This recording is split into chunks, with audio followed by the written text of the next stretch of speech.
Dear friends and followers, welcome back to my channel and to my first Microsoft Flight Simulator 2020 video. Now in this video, I'll be going back to my days of flight school and I fly around the beautiful island of St. Barth with a little Cessna 152. Now I'll be showing you all the checklists needed for a flight in a Cessna 152, and I advise you to download the checklist from my website. The link is in the description box below, with tons of added information explaining each item on the checklist. Why do you need to switch this and that, when and where, when to extend the flaps and so forth. So don't guess it, do it right and learn from me. Now please understand that I see the Microsoft Flight Simulator as a fantastic procedure trainer or any other simulator. If you want to become a pilot, start off small with a Cessna, for example. Use the provided checklist given by me, and the easier it will become once you're at flight school. I can promise you that. So let's fire up that bird and let's get started. Market 236, Kennedy ground, shoot your right, go right on Bravo and hold short of Victor. Alright, so guys, we are now at St. Barth Airport and we see our little Cessna 152 just about going out for a sunset flight here. Now we say we'll just did the pre-flight inspection and we've done the passenger briefing. We've turned off our mobile phones and we've just adjusted the seats and fastened our seat belts. Obviously we want to set our parking brake, and all the avionics should be off and all the circuit breakers should be checked in, meaning that they're flush with the cockpit panel, and the fuel shut-off valve is on. Then we have the engine start checklist. So the mixture obviously goes rich. We're going to start the engine any minute. The carburetor heat goes into cold. Then the master switch we will flick to on, so it's actually the battery and the alternator switch together. Then, as we're going to be starting the engine any minute now, we're going to turn on the beacon, letting everyone know that we are starting the engine. Then we'll put the key into the ignition. We'll open the throttle sort of a 1/4 to 1/8 of an inch, just push it forward a bit. Then we'll set the brakes, make sure that they're set. We can prime the engine if we needed to. We call out clear prop out of the window, and then we'll start the engine. So just by turning around the starter key and letting it immediately go once the engine is actually running. Then we'll set it to idle somewhere at 1,000 RPM or less, which you can use with the RPM gauge. Then obviously, then we'll check for the oil temperature that it's rising. Then we'll check the ammeter that it's charging, and we'll put the flaps. We'll check that the flaps are in the up position. Turning on some lights here, they will see a bit better. Yeah, then the radios we would put on, and we'll set the frequencies or necessary. Then we'll turn on the transponder to standby, actually just to warm it up a little bit, and then we'll already request our taxi clearance. Yes, St. Barth Tower, good day, X-ray Golf Sierra, requesting a taxi to the run-up area. Okay, then we turn on the taxi light because we're obviously taxiing. You would then check the left side and the right side to see if it's clear, and we are on our way.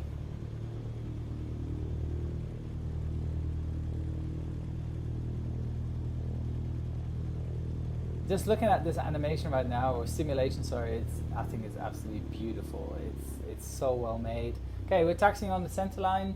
Now you could do a lot of like flight control checks and stuff like that whilst you're taxiing, but I decided to do this actually when we've come to a stop, just to make it a little bit easier for you to see what I'm actually doing. So we have the run up before takeoff checklist. So I skipped that a little bit. I'll go a bit forward to set the parking brake because obviously we're doing this check now. So I've set the parking brake. We're checking that the doors and windows are closed and latched. Now the flight control check, very, very important. You have to just actually move it in all directions to check that they're free and correct, especially that they're correct. In the real life plane you could actually see the ailerons go up and down. Yeah, so that's what we definitely want to do. Then we'll set the elevator trim to a takeoff, which is that little horizontal wheel which you just sort of push forwards, and you see that little placard saying to take off. That's where you would set it. Then the flight instruments need to be checked and set, so that would mean that the airspeed indicator would show 0. that the attitude indicator is level and uncaged. Altimeter is set to the QNH or QFE, whatever is applicable that day. That the vertical speed indicator is 0. That the heading indicator or directional gyro is, let's say that the heading makes sense if you were to be perpendicular to the runway, that it is obviously 90 degrees off to the runway heading. And that the turn and banking coordinator are level, the wings level, and that the ball is roughly showing in the middle like it is right now. Good, so we've done that, and we then add a bit of power, use the RPM gauge to actually check that we set 1700 RPMs right there, and now that is the actual commencing of the run-up. So we'll do the magneto check first, meaning you go right magneto, both magnetos, left magneto, and then back to both magnetos again. And you check if there is a drop on the RPM gauge. Good, we do the same thing for the carburetor heat. You test it by pulling it out, put it back in again, checking if there's a drop on the RPM gauge. That actually was right there. The ammeter should be charging. And we're checking that the engine instruments are in the green and that the suction gauge has enough vacuum to run the directional gyro and the attitude indicator. We then pull it back to idle again. We adjust the throttle friction. I'll come back to that in a minute. And then the lights as required. If it were to be a night flight, you would then dim all the lights. And yeah, so we go to the radios, we set the radios. The transponder goes to altitude, obviously, because we're commencing a flight any minute now, so that ATC can see us on their radar screen. We put the mixture to rich, and that is the run-up before takeoff checklist completed. We then release the parking brake. We obviously need another taxi clearance going up to the holding point. Oh, actually, no, sorry, to the lineup. Well, he just gave us lineup.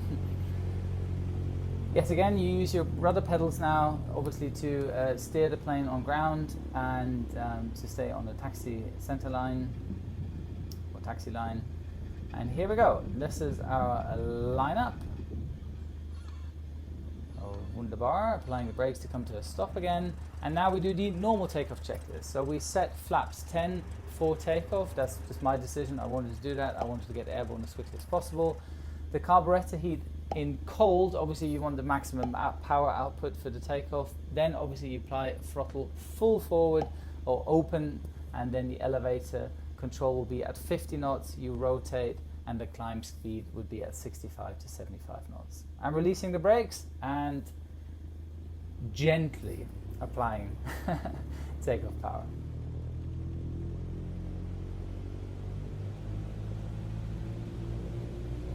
Takeoff power set is the call out.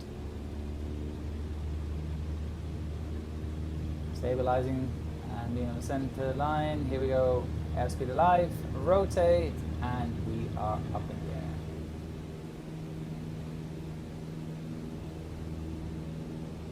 Okay. We would then immediately pitch for the climb speed is 65 to 75 knots. There you go.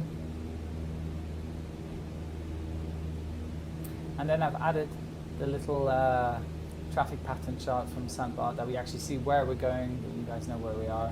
So we immediately do a little right turn heading towards that inlet there.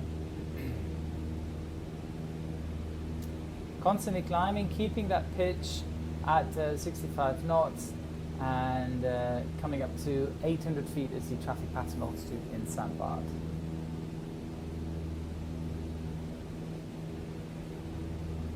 You could already, if you wanted to trim, obviously, for the climb, to set that pitch, then you can more or less let go of the controls.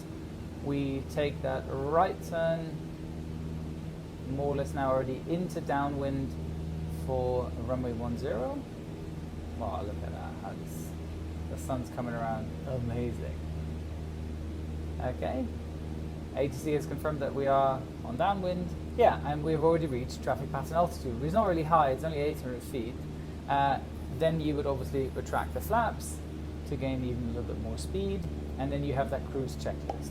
Pitch for level flight, meaning you trim it, then the power is set to cruise, you could lean it if you wanted to, then you set the trim and the mixture, leaned to, if you were to be go on a proper cruise flight, you would then obviously start leaning the plane. Yeah, and I think now we'll just sort of enjoy the views right now. And here I just want to point out again, You see all the checklists I've been using in this flight simulation here. You can all just download them. Just go down to the description box and click onto the link, which will take you to my website. And I've got the normal checklist and also an amplified version of it, where you can, or where you get all super detailed information. Why am I flicking this switch here? Why am I pressing this button there? When do I need to extend the flaps, etc., etc. So it's definitely worth it. Check it out, just to try and do this at a professional level as possible. Yeah, so this is actually really helpful with that chart. I think I'm going to put the chart in there as well. You can download that too, and just to see where you're actually going. Yeah, and I mean, I absolutely love this thing, especially that viewing thing that you can actually see where you're going. That's a normal thing you would do in the actual plane. You would look to the right, look to the left to get some visual references. Yeah, when to do, for example, the base turn when we're coming around for base. So that should be any second from now.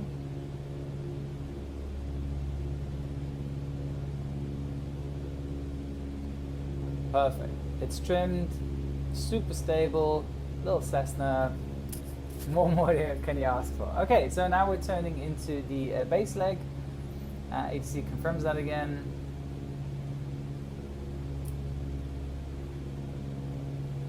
Amazing. Absolutely love it.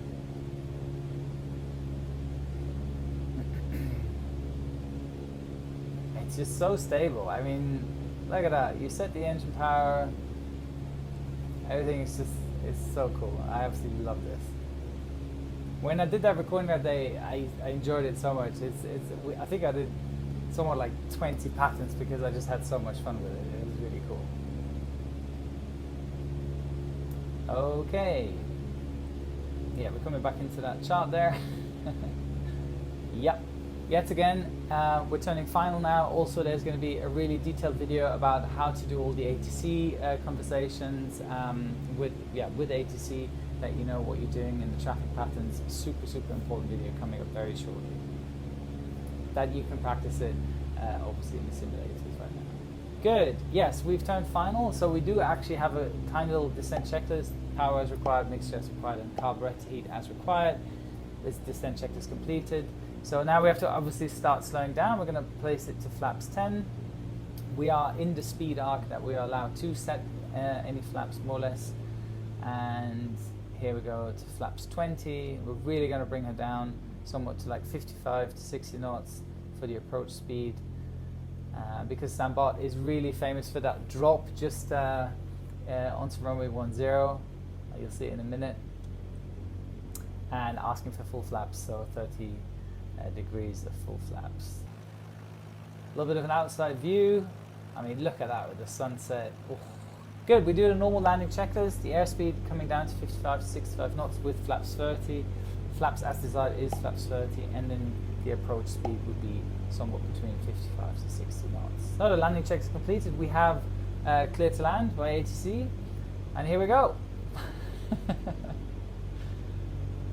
Really always throttling back here already, and then really pushing her down to the runway, and now gently starting the flare. There you go. That's me down. Keeping it yet again on the center line with the rudder pedals, and bring the speed down. There we go. More or less coming to a stop right now. ATC giving us a backtrack on runway 28 to the apron, so 180 degree turn, and we can easily do that. Wunderbar, and bring it back to the center line. Yeah, we do the after landing checklist. It's the carburetor heat cold, for that you don't suck up any debris, loose debris from the runway. We place our flaps up yet again, that the propeller doesn't kick up debris and slam it against the flaps. And then you taxi to the next available taxiway here in St. Barth, which is only one of them. And then we turn off to the left, and that's where you then latest turn off the transponder, just to, do not confuse ATC on their radar screens or other pilots if they have TCAS. So that's the after landing checks complete. We are taxiing, let's say, just come to a stop right here. at the apron. Okay, back into the inside. Securing the aircraft checklist. We obviously turn the radios off. The transponder goes fully off now. Don't need that anymore. And then the magnetos are in ground, meaning on both. And the throttle, we actually apply a little thrust again, just to 1200 RPM. And then this is the way of turning it off. You just pull back the mixture, you more or less kill it by fuel, and then it comes to a stop. I love it. It actually really does that sound. Ignition switch to off, master switch then off, so it more taking away any electrical power of the entire system. Control lock, we don't have it right now. The fuel quantity you would check outside. You secure it, meaning you tie down the plane and put chocks in place, and then obviously close the flight plan. Here's just a short little video of me actually flying it. That's how we did with all the controls. Obviously with the controls is amazing. To the left hand side you can actually see the checklist, my checklist I've been using to do this as professional as possible. And yeah, just see that landing one more time. You see I've really pushed her down, and amazing, absolutely loved it. Nice. So I hope you enjoyed this first Microsoft Flight Simulator video of mine. So please, if you do take this seriously and you want to use the simulator as a training tool and practice your procedure skills, technical knowledge, etc., I highly recommend you to go over to my website. The link is in the description box below, and get yourself the checklist I've just used during my flight, plus the amplified version of the checklist, so you get a better understanding of what you are doing, why you're switching this switch from on to off, what speeds to fly, when to extend the flaps, etc. I know you all want to fly the Boeing 737 and bigger, but every professional pilot starts his training on one of those smaller planes. Once you can handle a Cessna 152 safely and you know what you're doing, you can then go to the next bigger plane until you end up with the big airliners. That's it for today. I highly appreciate your feedback on my first Microsoft Flight Simulator video. What would you like to see me do next? So just please comment below, and thank you very much for your time. Here's your checklist for today. Subscribe to my channel, check. Activate the notification bell, check. Follow my Instagram account, check. And now added, go over to my Patreon page and become a Patreon member. And don't forget, a good pilot is always learning. Wishing you all the best. Your Captain Joe.